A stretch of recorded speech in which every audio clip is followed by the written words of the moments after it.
Well, hello, YTPC. This is Dave coming to you from the fire pit in my backyard. We're going to do a fireside chat today, but we're going to do it without the fire because look at this. Spring is winning the Duke out with winter today. We haven't had a day. This is probably the nicest day of the year so far. It's about 4 o'clock on Tuesday afternoon, and it's at least 70 out here. Slight breeze, so I have no need to light a fire today. So we'll just do the fireside chat without the fire today. I'm going to show you. So I've selected the Cohiba Macassar. I'm going to get up here and show you the ring. I did not do that last time. So there's your Cohiba Macassar. I never know how to say that, but that's what we're smoking today. It's punch cut, and hopefully the breeze doesn't turn into wind, which doesn't mess up the burn of the cigar, but I anticipate a good hour with you guys here. So I've got my Fresca. I promise you the channel is not sponsored by Fresca. And we'll see what the wind does to this torch lighten up.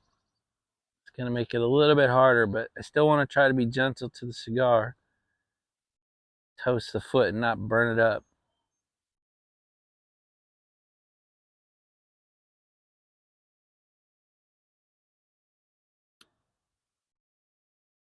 The flames are invisible in the sunlight, so I struggle with where they are.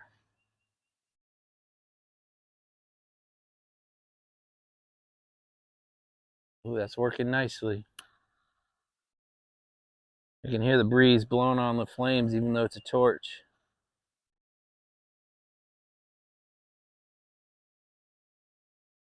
All right, we'll call that good for now. That is nice. Look at me out of here, my t-shirt and my sweats, and look, I even got flip-flops on today. Very non-prep attire, right? Not ready for an incident sitting here next to my fire pit with my cigar and my flip-flops and my sweats.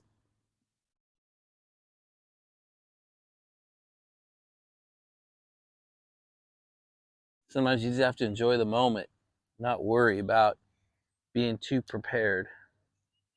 Ooh, I can hear Uncle Willie's yelling at me because I'm not prepared, so I would have to get prepared. So, Uncle Willie, I say that for you right straight out. So I've been taking it a little easier on the vids lately. I figured I was jamming too many vids up your feed. How about that? So I thought I'd take it a little easier on you and me. My God, the number of comments on the last 7 or 8 videos. I'm doing that thing also. So here's another Uncle Will. I'm doing the heart, liking heart, liking heart. I can feel his displeasure as I say it. But God, I just didn't have the time to get in and there's hundreds of comments. I just don't have it. If you're asking me a question, I usually respond to it. If you're asking me for a keychain, I respond to it. But God, most of them I just had to do heart and like. So sorry about that. That's sheer volume versus time management, and not that I don't care about your comment. So my Perdomo 30 Champagne 30 anniversary came in the door. I was gonna smoke one today instead, but I forgot to punch it. So we'll do it tomorrow. But this box is incredible. I'll show it to you later. But the 30-year anniversaries are in, so we'll probably do one tomorrow. I'll show you the box and we'll do that. So that's why it's sitting back here, because I intended to smoke it. I didn't bring a cutter. I'm not going to go look for a cutter. I already had my Cohiba punched. So if we do a fireside chat tomorrow, we'll do the 30th anniversary. So why don't we start right off with a story? This is another Sean story. So my son was in about 3rd grade, I guess, and the school was upset that I had not made a parent-teacher conference yet.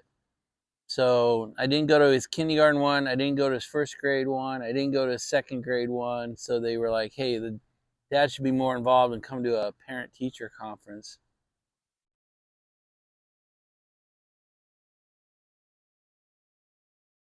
I tried to explain there in the middle of the day, and I had a full-time job doing some pretty important stuff up in DC, and that to make like a 1 o'clock parent-teacher conference meant me having to leave the job at 11 or 11:30 to get through DC traffic to get down to it.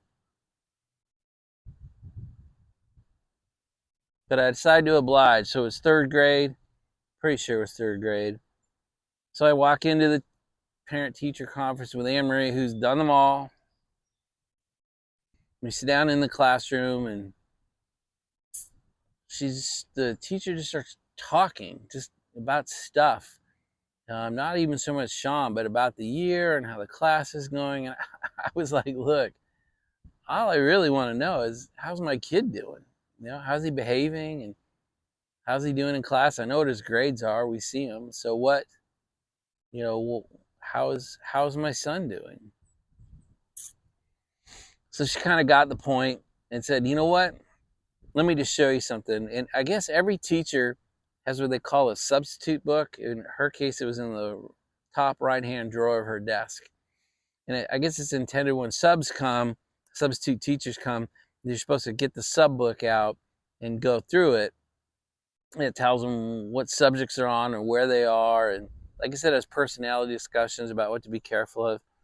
And she said, look, and she opened not to the current page, but to the front cover. She just opens the front cover, and written on the back of the front cover, the only thing written on the back of the front cover is, if you have any questions about anything to do with my class, just ask Sean Hale. That was the end of the parent-teacher conference, and I never went to another one again. The whole thing was maybe 2 minutes long.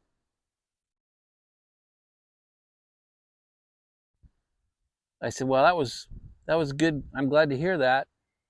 I'm going to do you the respect of giving you your hour back to your life. And it was nice to meet you. And said, let's go. We got up and rolled out. So there's the story of my one and only parent-teacher conference. I never did go to one for Lauren.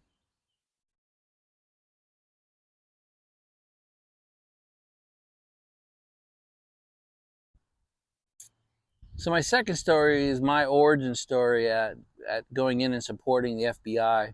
Again, I want to say I was never an agent. I was never an employee. I was always a contractor.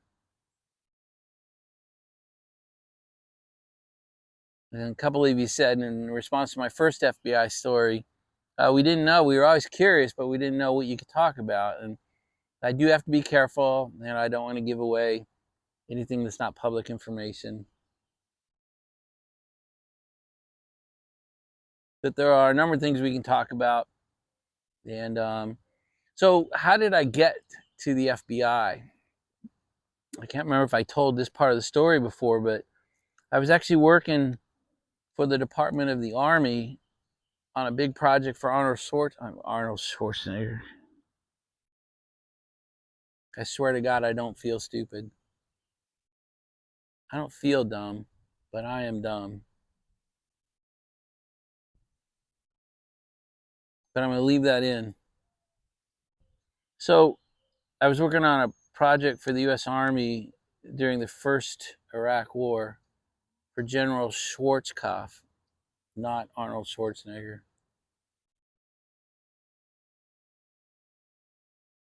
We probably should send that in to some analyst and find out what's wrong with me. Anyway, I was working for the Reserve Component Automation System, where they want to do force leveling, meaning what assets do I have in country, what assets can I get there, and how can I select by service type or specialty type. What he really wanted us to do is get in more Patriot missile battalions in country without all the accoutrements that come with it. Anyway, worked on it. And I was down at Fort Belvoir, which is in Virginia. It's probably about 20 miles south of the DC. It's where a lot of the Army's IT work gets done. Anyway, sitting at my desk, working away, and a guy named Chuck Figgins came up to me.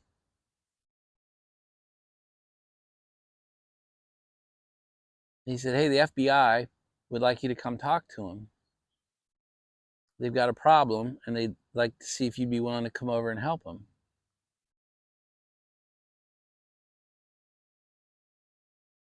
Which I thought was kind of strange because obviously, except for movies and TV shows, I'd never really heard of the FBI. I mean, I've heard of the FBI, but I never had any dealings with them in any way. So for somebody to walk up and say they'd like to see you was exciting and nerve-wracking.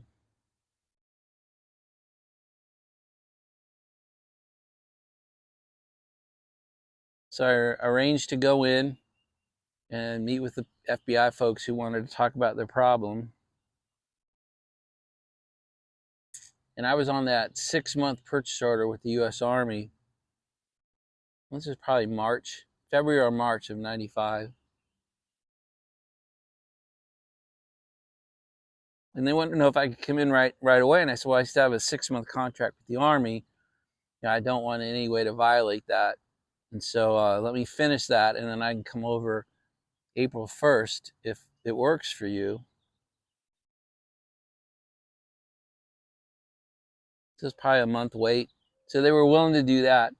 They cut me a contract, and I was able to kind of finish up what I needed to do with the Army. And I then moved into JEH, J. Edgar Hoover. We talked about that at the last video, the Hoover building.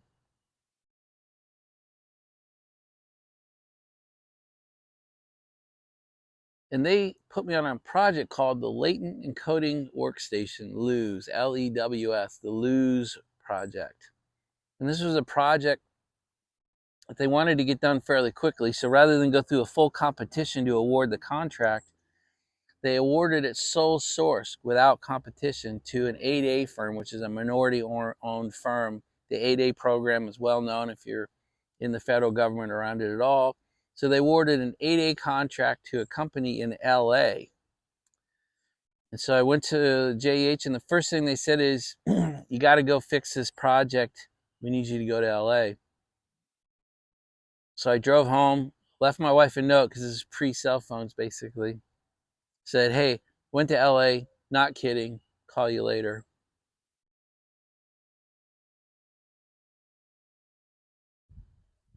Drove to Dulles Airport, bought a ticket to LA, and flew to LA.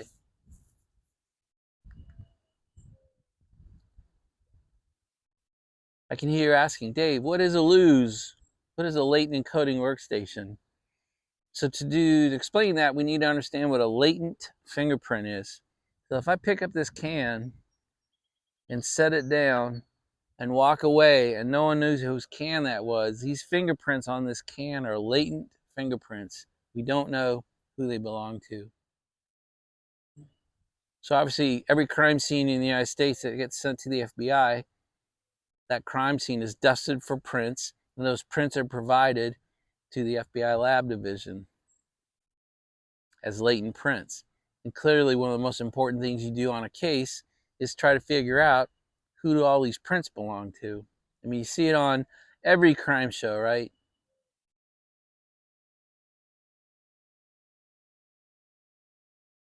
Well, the problem was in 1995, the FBI was still using basically 1970s technology to identify latent fingerprints.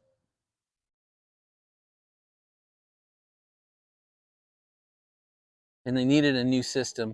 This system was failing, and failing fairly quickly.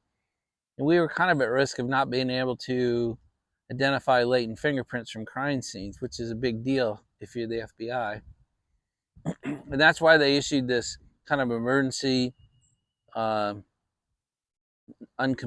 8A award to this little company in LA. So that was the scenario I was flying into. This little company had been awarded this contract, and they were woefully behind schedule. And that was the one thing the FBI couldn't handle was, maybe you can be over budget, but you can't be behind schedule. We have a kind of an emergency developing here. And so they said, Dave, we need you to go in there and do whatever you got to do and get this program right and get the product delivered. So I got to LA. I went to this company the next morning, called a meeting. Now the company had not been notified that a fixer had been brought in. So I got the really fun duty of calling the company all together into the conference room and telling them that was happening. Then that failure just was not an option. So we got everyone in the conference room and basically said, look, I know you don't know who I am, but everyone call your others because no one's going home till this thing's back on track. We're going to sleep here. We're going to work all night for several nights till I get a sense that we are moving in the right direction. And they did it. We basically worked night and day, 7 days a week for about 44, 45 days. We had a product ready to test.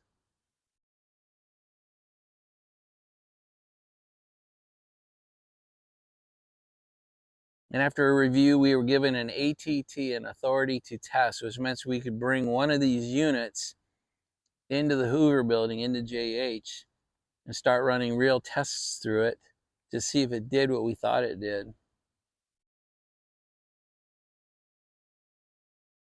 So this system, and you got to think it's 1995. You can't think of it with today's brain. You got to think of it in 1995 days. Back then, the flatbed scanners were the thing where you lifted this big lid up and you put whatever you wanted to scan on the plate, and then you close the lid and you scanned. And we scanned the image onto these giant, I mean, huge, 2-foot by 3-foot monitors. I mean, these things were monster. And in 95, that was a monster monitor. But you could see the fingerprint so clearly. A fingerprint examiner could see the swirls, the ridge lines, the pores, really, really clearly. But we were not certified for court evidence, so we couldn't generate evidence that was used in court. So what we were doing was taking real evidence, putting it on the plate and scanning it, and the examiners could then look at it and get a real sense of how it should be encoded for digital search. And it was actually working really well. All the fingerprint examiners were loving it.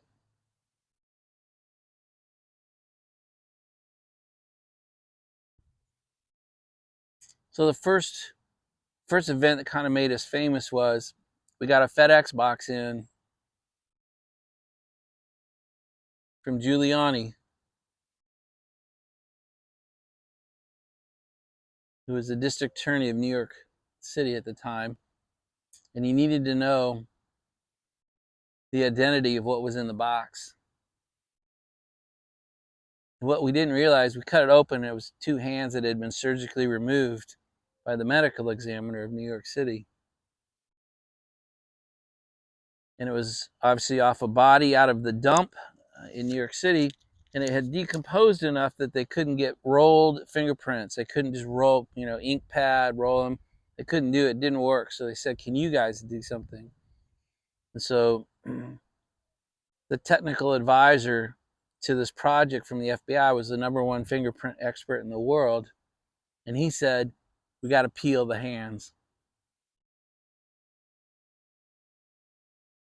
Because I was like, how are we going to stick hands on this thing designed for pictures and paper? It wouldn't work. Because it's not going to be, we got to peel the hands. I was like, man, that was not in my job description. He goes, you take the left hand, I'll take the right hand. He'd done this shit for 25 years. This was my first experience. I was a little bit horrified. Okay, I was a lot horrified. But you take your X-Acto knives and you cut the skin, and it was decomposed enough you could pull things off. Pretty gross. Didn't eat lunch that day. But we could then take the skin, lay it on the plate just like it was a piece of paper, close it, scan it in like just any other piece of evidence. Fingerprints came up super clear, and the examiner did his examining and coding. We were able to identify the body in about 5 minutes.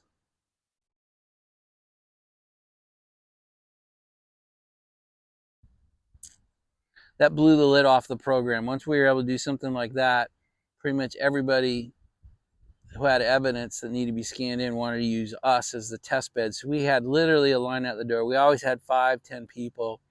Hey, we scan this. Hey, will you look at this? Hey, it was just, the line was constant. It was there every day. but the tests were going really well. We had designed something that worked and worked better than we had hoped.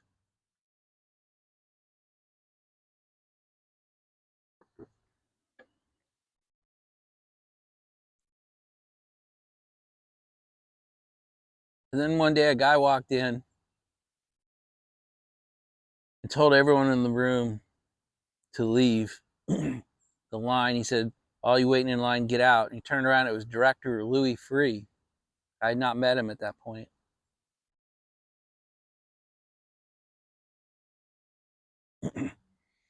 He said, I've heard a rumor this thing works really well. And he held up a piece of paper and he said, I need to know who signed this piece of paper. It's high priority. You have nothing else to do. Come see me when you guys think you know what you found. So I'm going to stop that story to tell you, how did that piece of paper get in our hands and what was it? Because this is truly what made us famous. So I wrote some things down. I want to be careful about what I say. So on April 19th of 1995, my 19th day on the job, a couple of guys blew up the Murrah Federal Building in Oklahoma City, Oklahoma.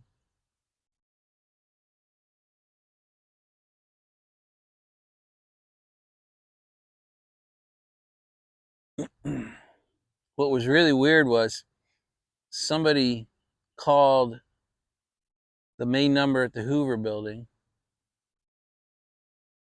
and said, you're next. And 15,000 people immediately got dumped out of the building for most of the afternoon. In fact, I think they ended up sending us home after a while.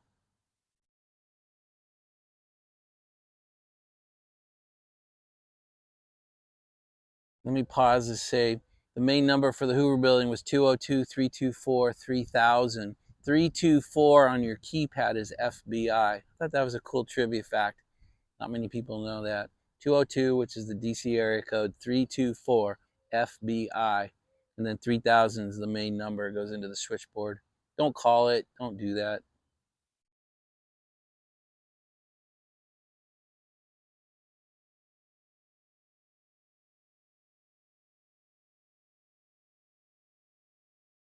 So I'm in the middle of my back and forth, LA to DC, keeping this company on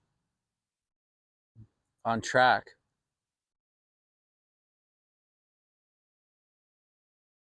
They didn't want me to stay in LA the whole time, so I was flying back and forth because they had other things they were asking me to do.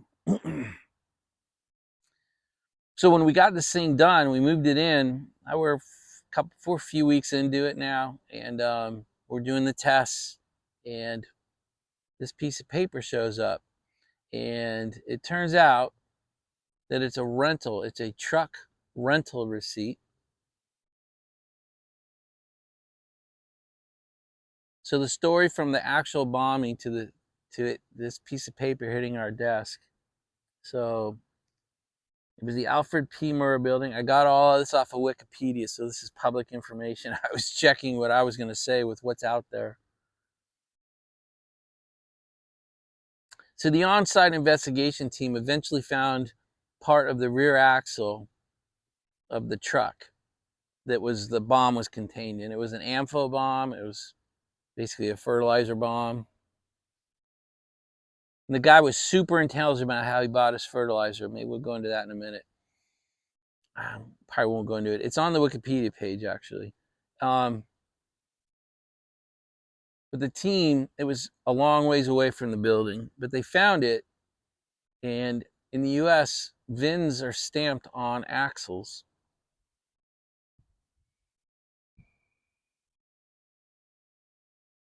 And they found the VIN. I didn't do this. All right, this is the field team. The field team then ran the VIN and found out it was a Ford truck. So they called Ford and said, we're doing an investigation and we need to know if this is your truck. And they said, yeah, the VIN checks out. It's an F700 box truck, And they go, well, what'd you do with it? They go, well, we sold it to Ryder Truck Rentals. So the case agents obviously went and called Ryder and said, we understand this truck with this VIN number was sold by Ford to you for your fleet, for your rental truck fleet. They said, yep. And it's in our records, what's going on? And they said, well, what office did you put it in? Or what office did you assign it to? And they assigned it. Hang on, I wrote it down so I don't say it wrong.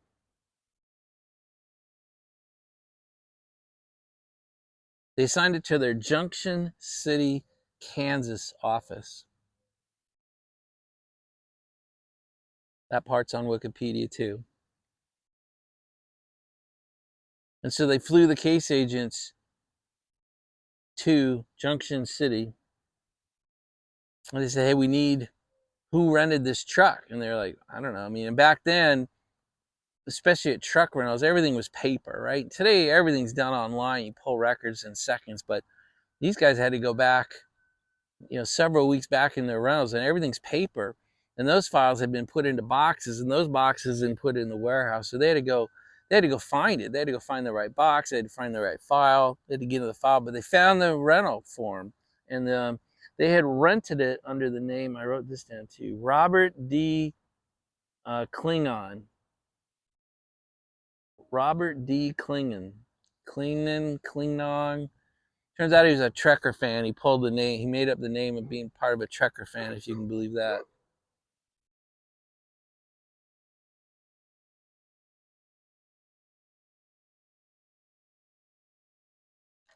Gotta do a little cigar maintenance here.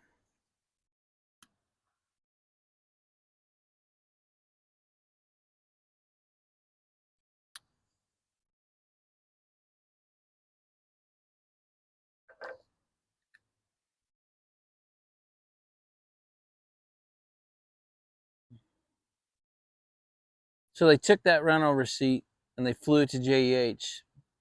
At the time, the FBI lab division was actually inside the Hoover building, but now, in more modern times, and you're talking almost 30 years ago, but now it's located in its own building down on the Quantico. It's inside, the FBI is a campus inside the Quantico Marine Base, so we call it the Quantico campus or Quantico. So, but at the time it was located at JEH. Some of that rental seat, when it got to JH, got into Louis Freeh's hands. Director Freeh walks down, and he's standing in front of us. So at this point, the Bureau knows the bomb was in a truck. The truck was made by Ford. Ford sold it to Ryder. Ryder assigned it to, was it Junction City? And Junction City actually did rent the truck out to that Robert D. Klingon. And he's standing there saying, I got to know who signed this piece of paper. Now, we don't know any of this, right? All we know is there's the director of the FBI standing in front of me saying, whatever you're doing, stop. This is all you got to do. I need to know this. We did not know anything about the case yet. So we were able to slide that rental receipt, regular, put it on the plate, scan it in, bring it up. They were able to encode the print. We set it to automated search. And I don't know, 10 minutes later, because we have access to DOD fingerprint records, it found him. We were able to go back to the director within a 30-minute window and say, the prints come back to a Timothy McVeigh.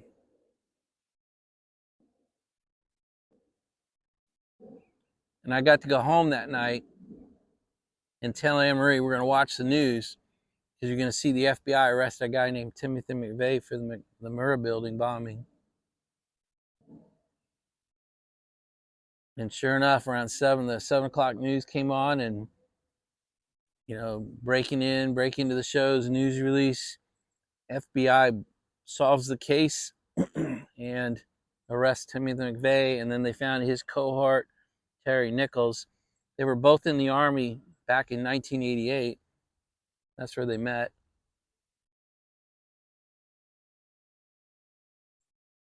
And that's how their fingerprints were able to be automatically searched. Now, I did not solve the case. I was one part of this whole thing. I didn't go to the bomb site. I didn't find the truck axle. I didn't talk to Ford. I didn't talk to Ryder Truck Rental.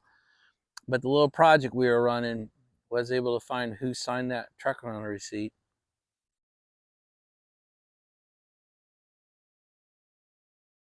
So all the big cases like that get code names. So this was Oak Bomb. Oak Bomb is what that case was called. And I'm happy to report that he was executed on June 11th of 2001, and I have no problem with that whatsoever. The bomb killed 14 adults and 6 kids because there was, I don't know if some of you may not be old enough to remember, but there was a daycare facility in that building. Killed 6 of the kids that those parents had checked in for the day.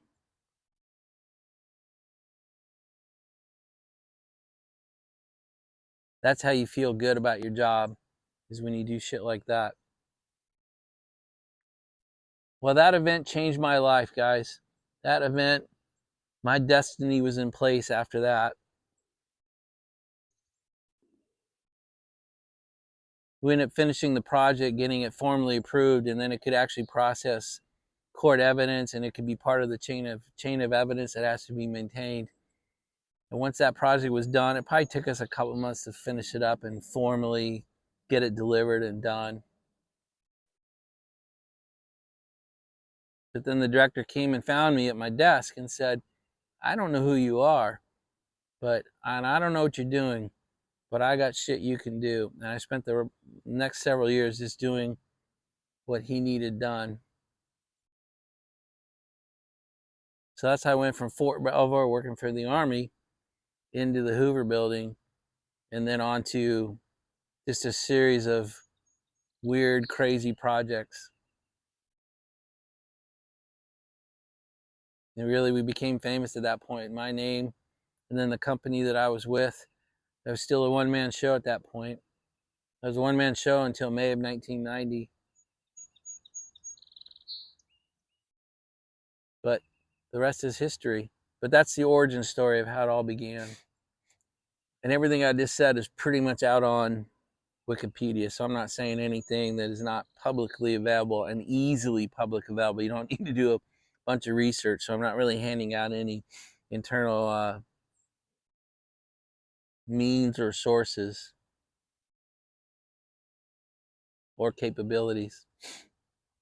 All right, well, there's your FBI story for the day. Well, that's an example of what we talked about, I think, in the last vid about do I feel the FBI was different when I was inside serving it.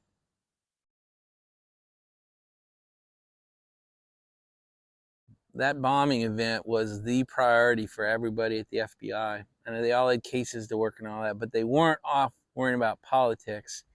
They were worried about solving this case. And I feel, or I believe, that the Bureau was like that in every instance that I was aware of for every year that I served them.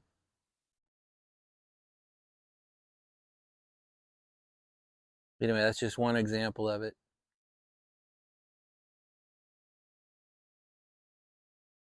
So now we can move on to other subjects. Let's move on to keychains for a minute. All the keychains that I have are out the door, and the next 6 are actually spoken for already. I got a shipping notification. The next set should be here in the next couple of days. So I'll keep asking. I'll just keep the list going, and I'll get as many out as I can the day they get here. Those of you that are presenters that are getting these, I appreciate you doing a little video. It's kind of nice to see all the boxes are starting to arrive, and it's good to see everybody holding up that badge of honor, as Hoosier calls it. Yeah, I'm committed to this. I mean, Greg started; he gets the credit, but I have deeper pockets, so I'll keep this program alive. The more we send out, the better. So guys, I'd like to put out a call for what we should call these things. Keychains does not convey the importance of what these things show. You know, they're a symbol to us of freedom, of being part of the warrior class, of being the group that's gonna, each of us as we hold these up, trying to make a difference on YouTube and in and around those in and around us. You know, these are not trinkets. These are not something just feel good you got one in the mail. These should symbolize something for you. So keep the videos coming. It's good for me to see them. And when we got 6 of the next 25 going out. Once I hit 10, I'll order another 25 and try to not have a gap.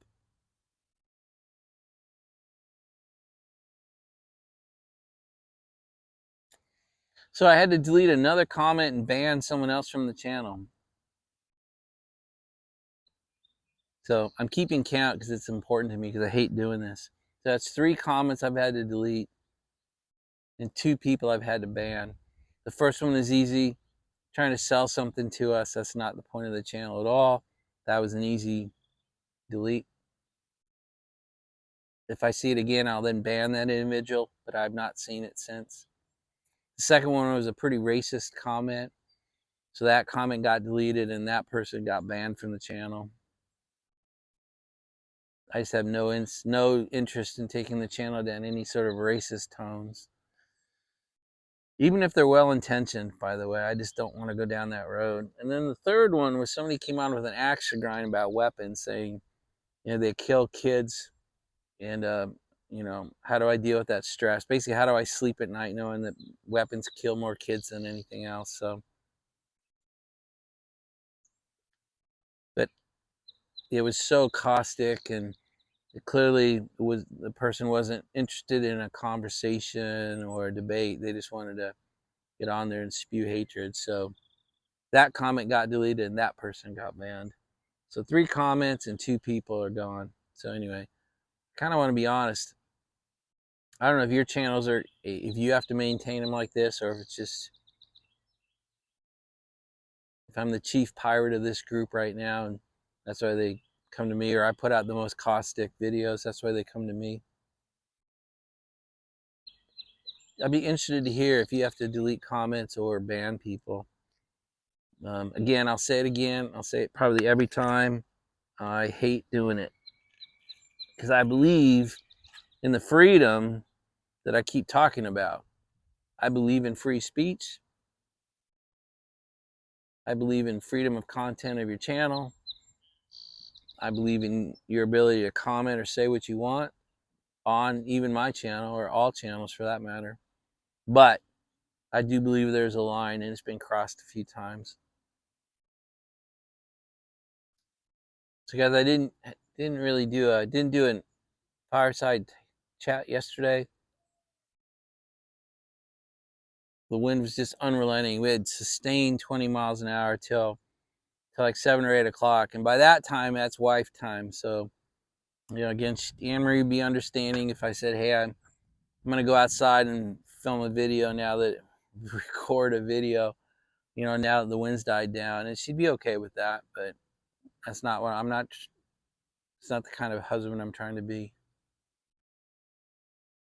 And then I didn't do a video today, so I have two more serious topics I just want to bring up here in the more casual environment of fireside chat.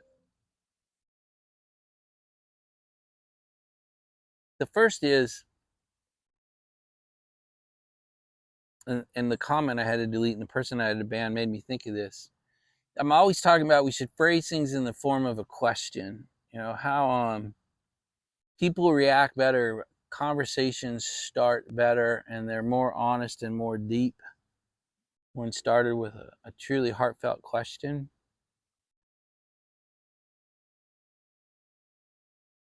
Debates can occur, I think, more intellectually and less emotionally when they're based around answering questions being asked.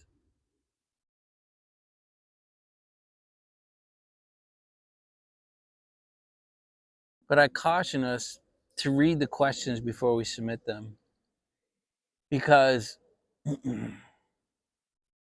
questions like, how can you be so stupid to believe that? That's not a question, in my opinion. You can end it, your voice can intone up at the end, but that's not a question.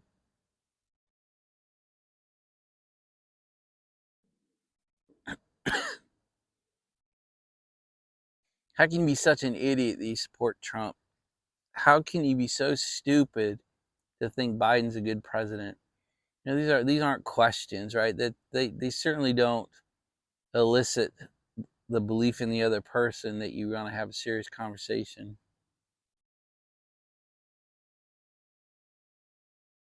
And the comment that was posted was basically, how can you sleep at night being a weapons guy knowing they kill children?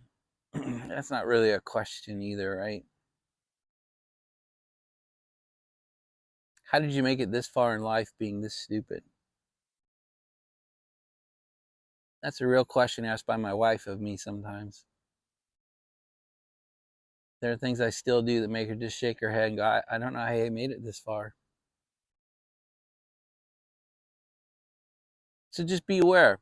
You know, if you want to elicit real discussion, real conversation on your channels, or maybe even more particularly when you comment and want to start a conversation on somebody else's video, make sure the question is phrased in a manner that comes across, that's received in the manner which you intend, which I hope is, I'd really like to know the answer to this. I'd really like to start a conversation around these kinds of questions about your beliefs or what you're thinking, or why you took this position. But they can't hear us inside our head, right? So it doesn't matter how it sounds when we type it. We have to read it as if we hadn't had all those thoughts with us.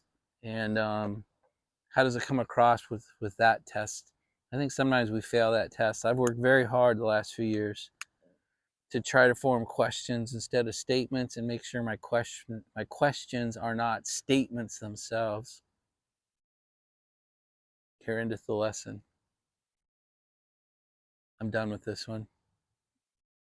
So that was the first subject. I got one more, and then we'll be more relaxed.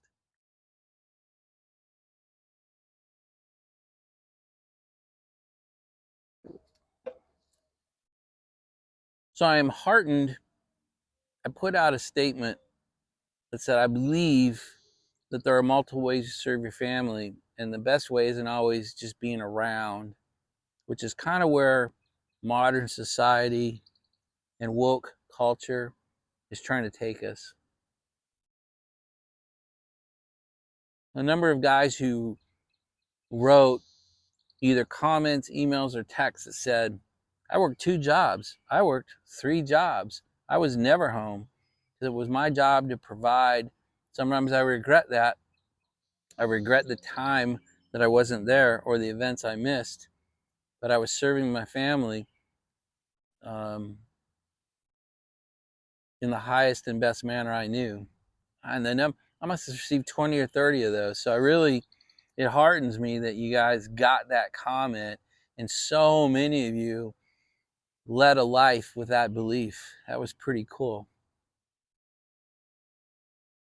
I think the next step in that process is to teach that. So when someone's looking to you for leadership or mentorship or guidance or training, I think it's okay to push back on you got to maximize your time with your family, because you're serving them by what you're doing. And the phrase I wrote down was, it's okay to teach get it done versus take it easy.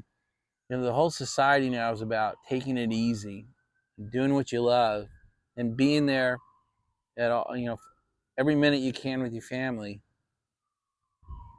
or for yourself, or for your friends.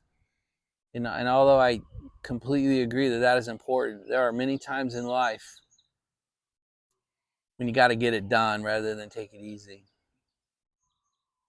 So again, I think the next step is for us. It's okay for us to push back on that a little bit. And for those people who look up to us, I think it's okay to teach. It's okay to take that second job.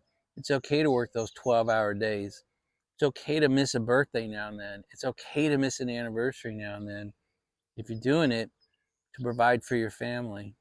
I believe that is a good philosophy. I don't think you should take that all the way to work and only work and to hell with the family. That's not what I'm saying at all. So I say he and you and guys and him a lot.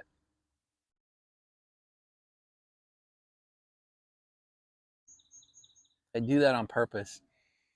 I believe the vast majority, if not the entire majority, the entire audience of my channel are men. I think I've received 2 comments from women on this channel, so I speak mainly to the men.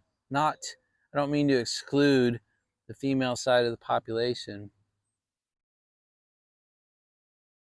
If we have subjects that need to go that way, I will. But I have another one. A couple of the comments that came back to me from this conversation were, I believe the job of a man, and then some of you even wrote, a real man, is to provide for your family.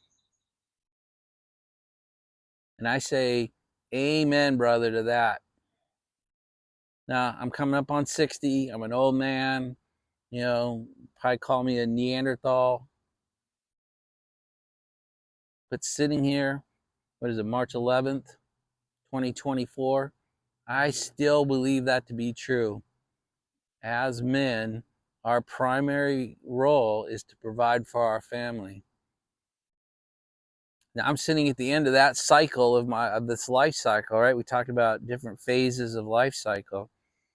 You know, my job is still number one to provide for Anne Marie, Sean, and Lauren. Then I have some extended. We have essentially an adopted daughter. We have my mother-in-law. We have my wife's sister. We have her daughter. They're all inside my sphere. And I feel an obligation to provide for them as well. And even her brother and some others. We've done some things to provide for other family members. And I've done some things that provide for people who aren't on that list.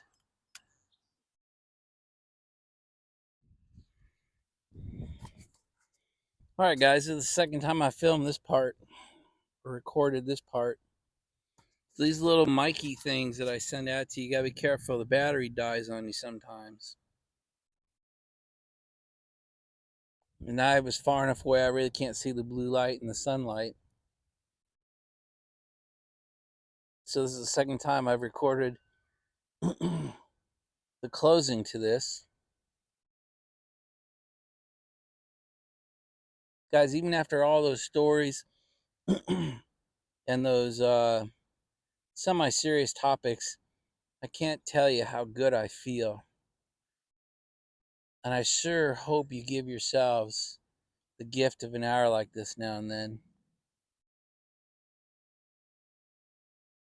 I know I say that probably every fireside chat, but I really mean it. So be careful with these little, because I sent a bunch of these out, right? So these little mics that I use, they have 2 faults. One is the batteries don't last long. I usually try to charge them every time I use them. And the little clippy thing on there sometimes pops off if you try to put it on too thick of a sweatshirt or too thick. If the clippy thing's too open, it'll pop off. In a violation of my own policy, I did not record the other one. I did not charge the other microphone after using it, and bit me in the ass. But I wish for you guys to feel like I feel. The cigar is down to the stub. It is soaked into me, and I couldn't feel better right now.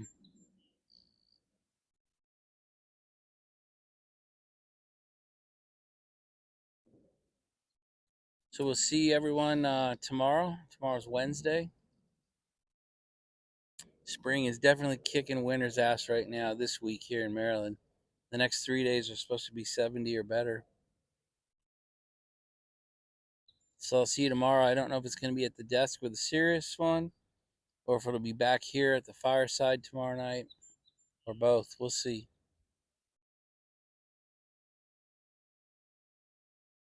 But I want to end this vid like I really like ending my fireside chats. May God bless you. May God bless those around you and close to you. May God bless you like He has me. What a great life. Life is good.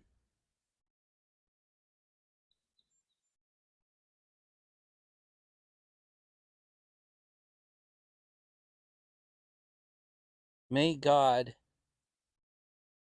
turn His ears to your prayers. And may God make His face shine upon you. That's it, guys. We're going to end this vid. It's getting close. It's like 55 minutes. So we will see you tomorrow, everybody.